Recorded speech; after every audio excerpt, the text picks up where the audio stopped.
할렐루야. 아멘. 설을 맞이하는 또 복된 절기를 맞이했습니다. 여러분 모두 새해 복 많이 받으시기 바랍니다. 네. 최근 이란에서 온 나린 압신 씨의 가족에 대한 이야기가 국민일보에 소개가 되었습니다. 아내와 그리고 이란을 떠나올 때는 이제 4살이었던 그 딸을 데리고 지난 2011년도에 이란을 탈출해서 지난 2019년 한국에 들어와 난민 인정을 받고 국내 장기 체류를 하게 된 가족입니다.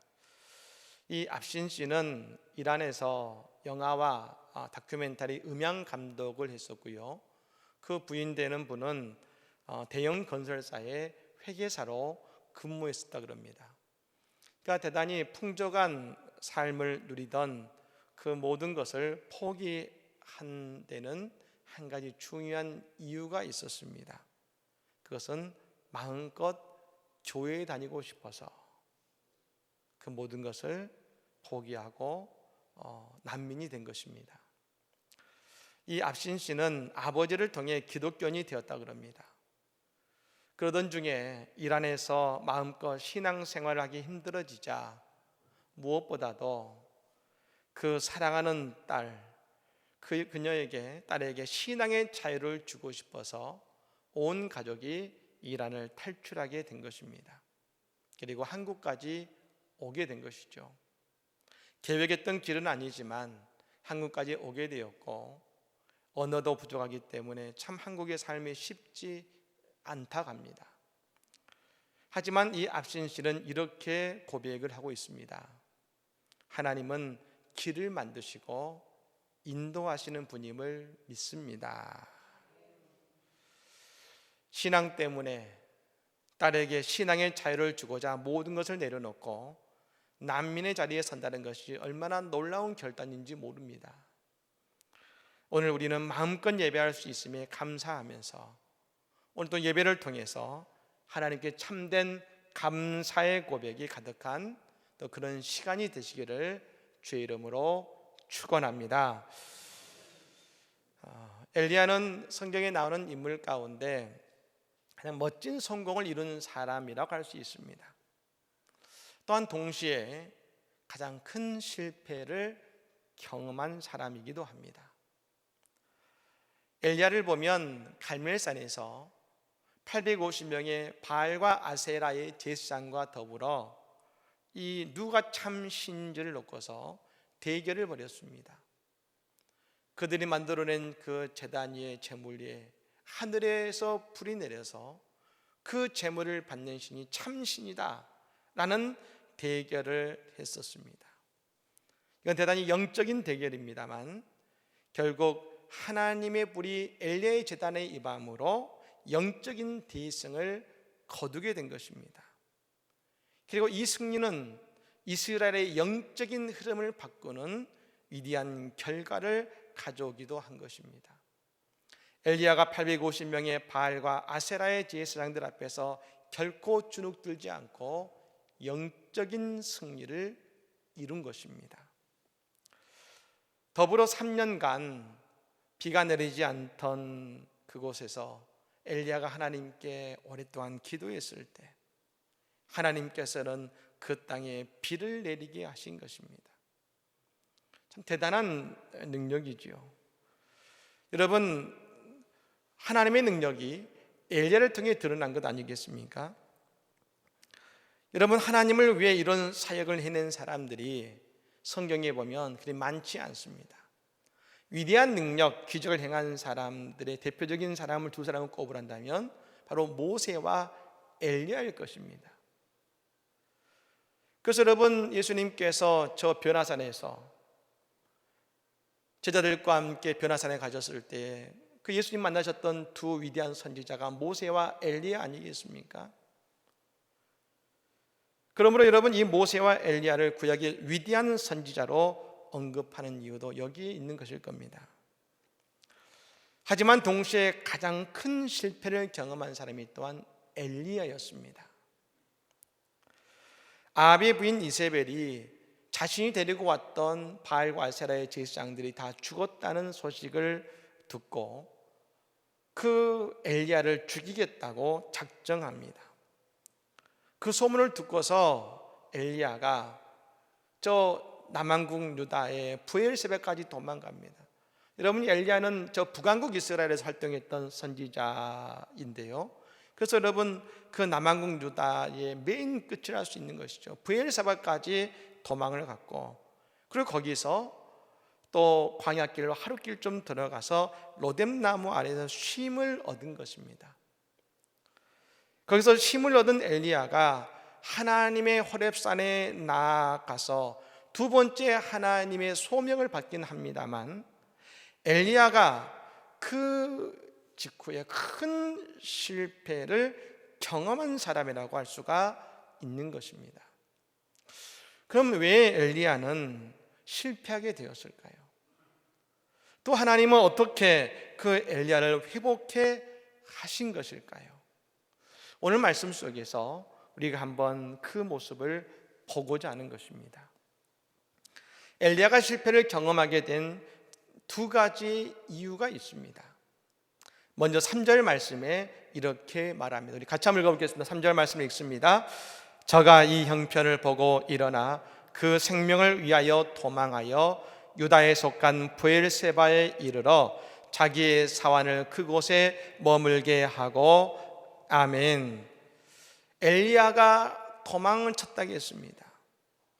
그런데 여러분, 그가 도망치게 된 이유가 나오는데 오늘 이렇게 말합니다. 저가 이 형편을 보고 일어나. 이 형편은 어떤 형편이겠습니까? 저 왕비 이세벨이 자신을 죽이려 한다는 사실입니다. 우리는 이 본문을 보면서 이전의 엘리야와 좀 다른 모습을 보게 됩니다. 그것은 엘리야는 늘 하나님의 음성에 귀를 기울였고 하나님이 말씀하시면 움직였던 사람이었습니다. 그런데 여러분, 오늘 엘리야는 좀 다릅니다. 그는 늘 하나님의 말씀대로 움직였는데 오늘은 말씀대로 움직이는 것이 아니라 형편을 보고 일어나서 움직였다고 했습니다. 즉 여러분, 이전에는 엘리야는 영적인 시선을 가지고 있었습니다. 즉 엘리야의 눈은 늘 하나님께 집중했고 하나님의 입을 보았습니다. 과연 내게 무엇을 말씀하시나? 그리고 그 음성이 들렸을 때 엘리야는 담대했습니다. 850명의 바알과 아세라의 제사장들이 칼을 휘두르면서 그 앞에서 제사를 지낼 때에도 큰 담대했습니다. 두려움이 없었습니다. 그런 여러분, 엘리야도 자신에게 처해진 형편을 보는 순간에 두려움이 그를 엄습하고 일어나서 도망하는 신세가 된 것입니다. 성도는 눈을 들어서 여러분, 예수를 바라보는 존재임을 믿으시기를 바랍니다. 성도는 눈을 들어 예수를 바라보는 존재입니다. 양은 목자만 바라보면 됩니다. 사망의 음침한 골짜기가 문제가 아니라는 것입니다. 목자만 바라보고 목자가 가려가는 곳으로 가면 그 길은 사망의 음침한 골짜기가 아니라 푸른 초장과 쉴만한 물가로 나아가는 길목이 되는 것입니다. 출애굽한 이스라엘 백성들이 호르산에서 출발해서 에돔 땅을 우회하여 가려다가 그 가는 길 때문에 마음이 상해서 하나님과 모세를 향해 원망하기 시작했습니다. 그때 하나님께서 그 이스라엘 백성들에게 불뱀을 보내셔서 그 이스라엘 백성들을 물게 하셨고 또 그리고 물려 죽는 사람이 속출하는 겁니다. 그걸 보자 모세와 아론이 주의 제단 앞에 나아가서 하나님께 엎드려 간구합니다. 하나님, 이 어찌된 일입니까? 이 백성들을 다 죽이실 겁니까? 하나님, 이 백성들을 살려주시옵소서.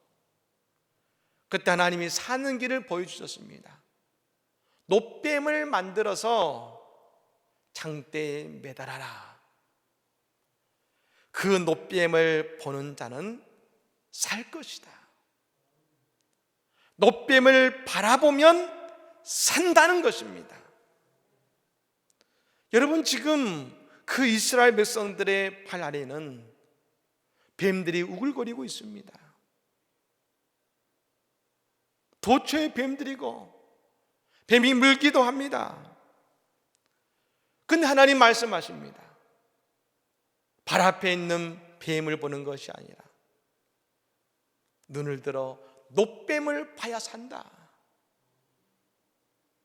상황을 보지 말고 형편을 보지 말고 눈을 들어 하나님을 바라보라는 것입니다. 그러면 산다는 것입니다. 오늘 형편을 본 엘리야는 그래서 도망자가 될 수밖에 없었던 것입니다. 사랑하는 여러분, 눈을 들어서 예수를 바라보시기를 바랍니다. 스데반이 그 죽음의 직전에 눈을 들어 예수를 봤습니다. 예수님 어떻게 계셨습니까? 일어나셔서 스데반과 함께 하셨고 스데반에게 말씀하셨을 겁니다. 힘내, 내가 너와 함께 있잖아. 주님의 격려와 위로와 말씀이 스데반이 끝까지 믿음을 지키는 힘이 된 것 아니겠습니까? 오늘도 우리가 눈을 들어 예수를 바라볼 때에 우리를 향한 주님의 격려와 위로와 말씀이 오늘 우리 모두에게 임하게 될 줄로 믿습니다. 또 한 가지, 엘리야가 오늘 실패의 자리에 서게 된 것은 자신과 누군가를 비교했을 때 그는 실패의 자리에 서게 됐다는 것입니다. 오늘 4절 말씀을 같이 한번 읽겠습니다. 스스로 광야로 들어가 하룻길쯤 행하고 하늘 오뎨나무 아래에 앉아서 죽기를 구하여 가로되 여호와여 넉넉하오니 지금 내 생명을 취하옵소서. 나는 내 열조보다 낫지 못하니이다 하고 아멘. 엘리야가 하나님께 죽기를 청합니다. 근데 이유가 있습니다. 나는 내 열자보다 낫지 못합니다. 엘리야가 분명히 힘든 상황인 건 맞습니다. 하지만 그의 마음에는 한 가지 마음이 있었습니다. 열조와 그들의 선조와 비교하는 마음, 남과 비교하는 마음이 있었습니다. 그들의 비교하니 자신은 형편없이 느껴지는 것입니다. 지금 힘든 상황 속에서 남과 비교하는 마음이 오히려 엘리야를 더욱더 절망의 나락으로 떨어뜨리는 것입니다. 폴 호크라고 하는 세계적인 임상학자가 쓴 왜 나는 계속 남과 비교하는 걸까라는 책이 있습니다. 거기에서 그는 이렇게 말합니다. 남이 나를 어떻게 생각하고 평가하는 데 마음을 두지 말라는 것입니다. 오히려 내가 내 자신을 어떻게 평가하고 생각하는지가 더 중요하다는 것입니다. 마찬가지로 신앙인은 오늘 우리의 모습을 볼 때에 누군가와 비교하기 이전에 하나님께서 나를 어떻게 바라보시는지를 아는 것이 중요하다는 것입니다. 저에게 참 힘이 되는 성경 구절이 있습니다. 이사야 43장 1절의 말씀이죠. 야곱아, 너를 창조하신 여호와께서 지금 말씀하시느니라. 이스라엘아, 너를 지으신 이가 말씀하시느니라. 너는 두려워하지 말라. 내가 너를 구속하였고 내가 너를 지명하여 불렀나니 너는 내 것이라. 우리에게 중요한 것은 내가 하는 실수와 잘못에 있지 않습니다. 오늘 하나님께서 나를 어떻게 바라보시느냐가 가장 중요하다는 것입니다. 타이니 스토리라는 책에 보면 이런 말이 나옵니다. 세상에 고민 없는 사람은 없다. 만일 고민 없는 사람이 있다면 두 종류일 것이다. 이미 죽은 사람이거나 아직 태어나지 않는 사람이다. 사람은 고민이 있고 또 있어야 하는 것이다. 문제는 그 고민과의 대결에서 어떤 자세로 임하느냐, 얼마나 적극적으로, 얼마나 긍정적으로, 얼마나 신앙적으로 사느냐에 있는 것이다. 사랑하는 여러분, 우리를 부르신 분은 하나님이심을 부르시고 믿으시고, 누군가와 나를 비교하기 전에 나를 사랑하시는 하나님의 마음을 깨닫는 오늘 이 시간이 되기를 주의 이름으로 축복합니다. 그렇다면 여러분, 하나님께서는 어떻게 이 엘리야를 회복해 하셨습니까? 하나님 두 가지의 방법으로 이 엘리야를 회복해 하셨습니다. 먼저 하나님은 엘리야를 푹 재우셨습니다. 엘리야를 보면 너무나 열성적으로 사역에 임했습니다. 갈멜산에서 바알과 아세라 제사장과 싸웠고요, 비를 내리게 해달라고 곧이어 오랫동안 기도했습니다.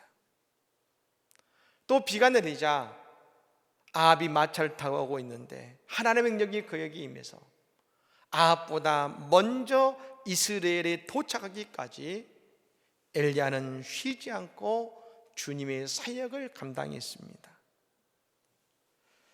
하나님은 도망친 엘리야를 책망하지 않으셨습니다. 오히려 쉬지 않고 수고한 엘리야를 위로하셨습니다.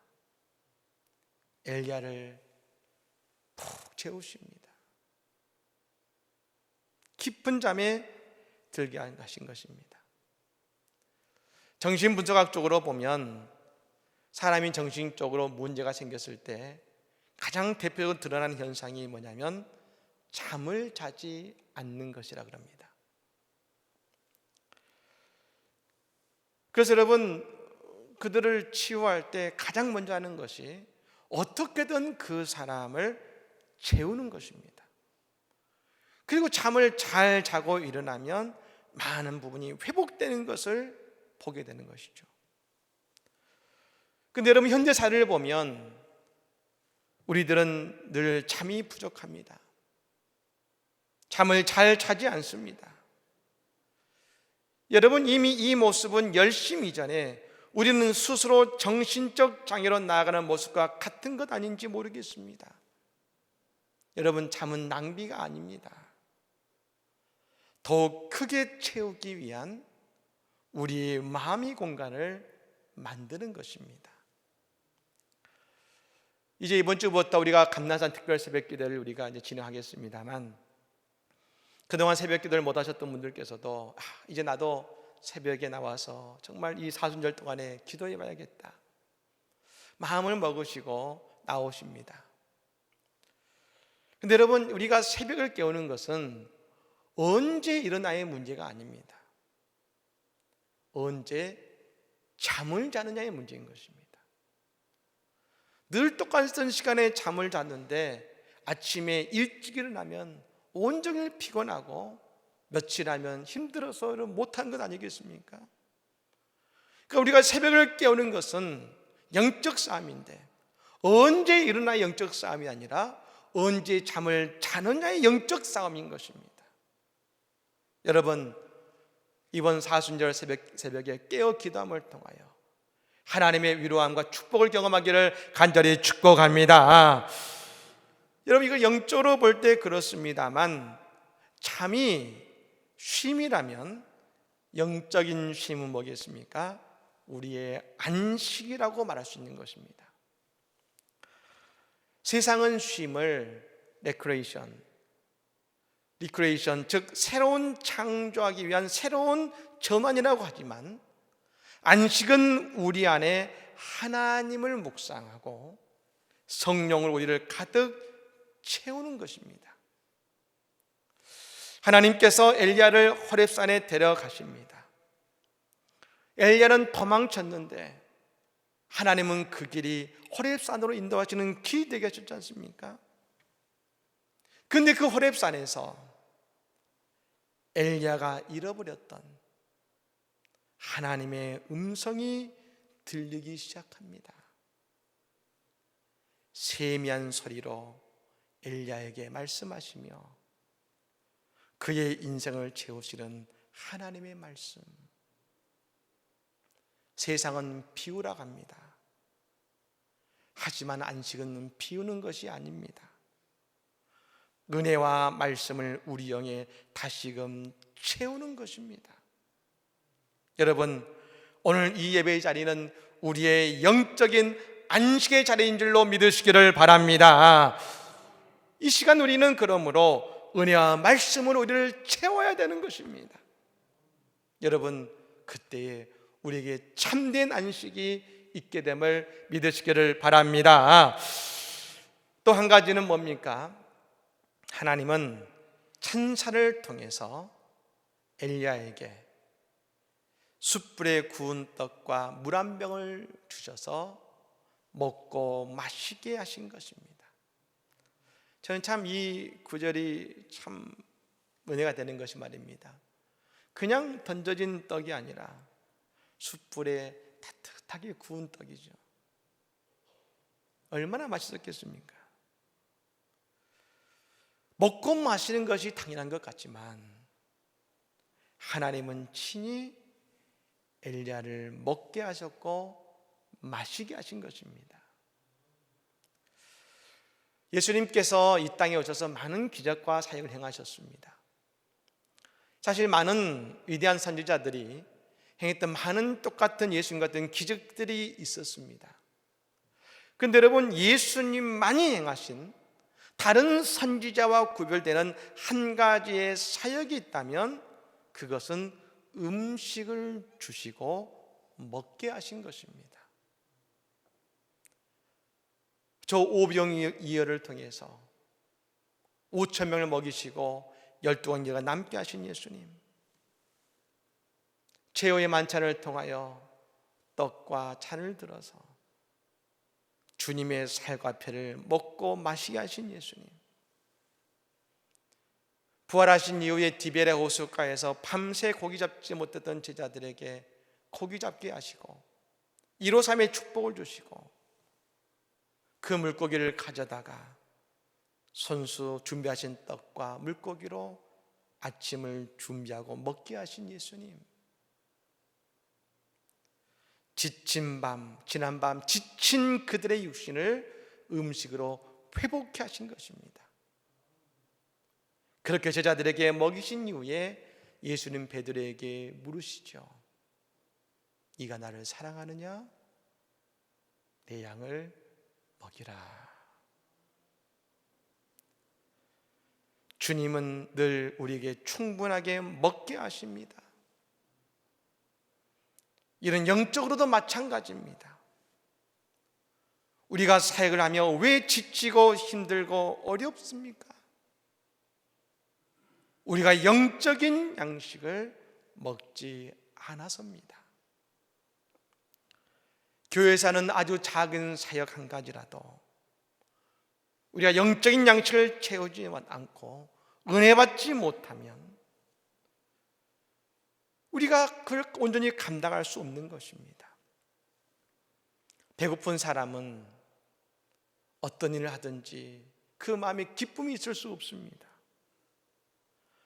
마찬가지로 우리 영적 양식을 채우지 못하면 우리가 사역하지만 은혜가 되지 못하고 오히려 그 일 때문에 낙심하게 되는 것이고 우리가 상처도 있게 되는 것입니다. 여러분, 그러므로 우리에게는 영적인 양식을 채워야 될 줄로 믿습니다. 우리가 영적 양식으로 채우지 못하면 우리는 다른 것으로 나를 채우려고 합니다. 그럼 탈이 납니다. 우리가 하루를 일할 때도 밥을 먹고 하지 않습니까? 왜 새벽의 시간이 중요합니까? 내게 주시는 영적인 양식을 통하여 내 영을 채운 이후에 우리가 하루를 시작할 때 그 하루가 은혜로운 하루가 되지 않은 것 아니겠습니까? 여러분, 우리가 영적인 양식으로 말씀과 기도로 은혜 받음으로 우리의 영적인 배고픔을 채울 때에 우리의 사역은 더욱 풍성한 하나님의 열매를 거두게 될 줄로 믿습니다. 윌리엄 쿠싱이라는 목사님이 계셨습니다. 저 사역지에서 사모님을 만나서 결혼까지 했는데요. 근데 사역을 하시다가 그 사모님이 어느 날 병이 들게 되신 겁니다. 오랫동안 투병을 하시다가 결국 세상을 떠나신 것입니다. 그런데 또 안타까운 것은 목회를 하시면서 사모님을 병건하시다가 오랫동안 누적된 피로 때문에 그리고 그 감기가 잦게 들었는데 그걸 방치했다가 나중에 성대가 문제가 생겨서 목소리가 나오지 않게 된 것입니다. 여러분, 말씀을 전해야 되는 목사님이 목소리가 나오지 않으니 강단을 떠날 수밖에 없는 것 아니겠습니까? 낙심하고 절망한 목사님이 하나님께 기도합니다. 주님, 주님의 뜻은 어디에 있습니까? 저를 이 땅에 태어나게 하신 이유가 있긴 하는 것입니까? 아내도 데려가셨는데 또 제 목소리까지 앗아가시니 저의 목숨을 거두어 주십시오. 하나님께 원망한 것입니다. 그렇게 원망과 절망의 날을 보내는 어느 날 하나님이 찾아오셔서 말씀하신 것이죠. 쿠싱 목사야, 너는 내 것이라. 말 못하는 입술도 병든 내 몸도 모두 내 것이야. 그 음성을 듣는 순간 그 마음이 녹아내립니다. 그리고 하나님께 이렇게 기도합니다. 사랑하는 주님, 건강한 몸으로 주님께 충성하지 못했는데 이 병든 몸으로 남아 충성하고자 하오니 주님을 위하여 할 일을 허락해 주옵소서. 무릎으로 눈물로 기도한 것입니다. 그리고 그때부터 찬송가를 작사하기 시작하시는데 너무나 많은 사람들이 이 목사님의 찬송에 은혜 받기 시작합니다. 그리고 목사님이 찬송가가 상사하신 이 찬송가가 바로 찬송가 419장이죠. 주 날개 밑 내가 편안히 쉬네. 밤 깊고 비바람 불어쳐도 아버지께서 날 지켜주시니 거기서 편안히 쉬리로다. 주 날개 밑 평안하다. 그 사랑 그늘 자리뇨. 주 날개 밑 내 쉬는 영혼 영원히 거기서 살리. 우리 2절과 3절 같이 불러보겠습니다.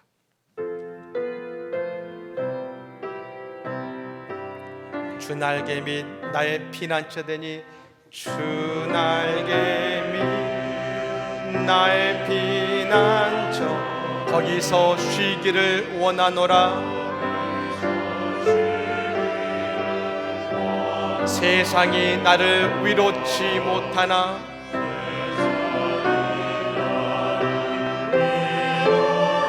거기서 평화를 누리리라.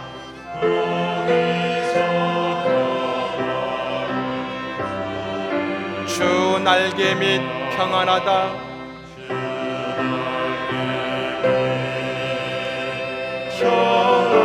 그 사랑 끈을 짜미뇨.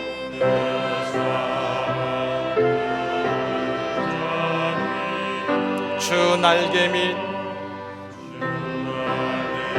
내 쉬는 영혼 영원히 거기서 살리.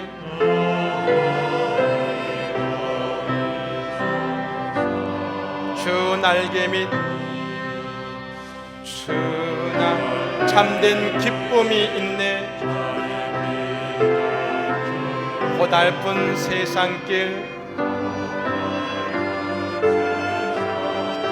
가는 나 거기 숨어 돌보심을 받고 영원한 안식을 얻으리라.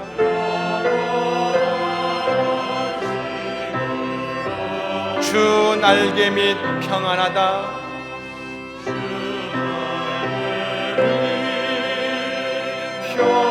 그 사랑 끈을 짜미뇨.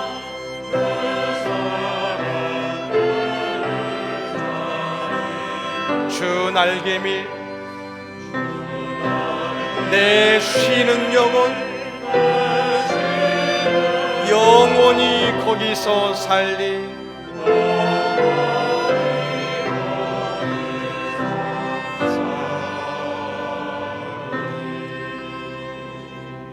아멘.